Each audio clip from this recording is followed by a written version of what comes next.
on sait aujourd'hui que les avions santé, les ailes volantes, c'est la situation d'avenir, oui, mais qu'il faudra coupler ça avec les ordinateurs pour obtenir des stabilités de route qui à l'époque étaient impossibles. Le Messerschmitt 163 a été, sans conteste, l'avion le plus dangereux de toute l'histoire de l'aviation. Pourquoi? Parce que ça a été aussi le premier engin propulsé par une fusée dans l'histoire. Oh la vache! Il est largué.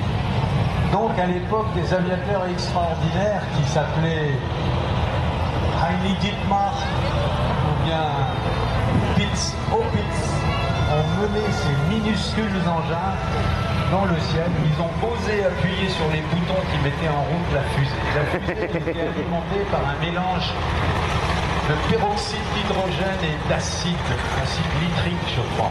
Quand on mélangeait les deux, ça explosait au contact. Et ainsi, souvent, pratiquement on peut dire sur les 150 ou 160 Messerschmitt 163 construits, plus de la moitié ont explosé à un moment ou à un autre, annihilant littéralement leur pilote. Ça faisait un grand boom, un énorme flash, et si ça avait explosé au sol, ce qui arrivait, ça laissait par terre une trace noire sur 30 mètres de diamètre environ, et on ne retrouvait rien ni du pilote ni de l'avion. Mais une fois que la fusée marchait, ce truc-là, c'était l'enfer. Ça avait été imaginé comme un intercepteur de bombardier, et les jeunes gens qui étaient devenus pilotes de Messerschmitt 163 étaient pour la plupart des gens qui venaient du vol à voile, du planeur.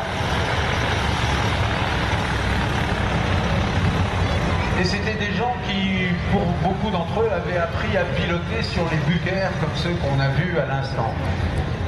L'avion était en bout de piste, on allumait la fusée. Si ça pétait pas, ça accélérait tellement fort qu'arrivé 1,5 km après, le comète avançait à une vitesse hallucinante. Déjà, il était pratiquement à 800 km/h. Et à partir de là, il cabrait et il montait jusqu'à 11 km d'altitude en moins de 2 minutes. Une fois arrivé en moins de 2 minutes à 11 km d'altitude, la fusée s'éteignait, il n'y avait plus de carburant. Et là donc le comète planait à 700-800 km/h et venait au passage mitrailler quelques bombardiers. En réalité c'était un très mauvais avion de combat. En tout cas c'est un avion qui a montré à quel point les pilotes pouvaient être braves, courageux et adroits.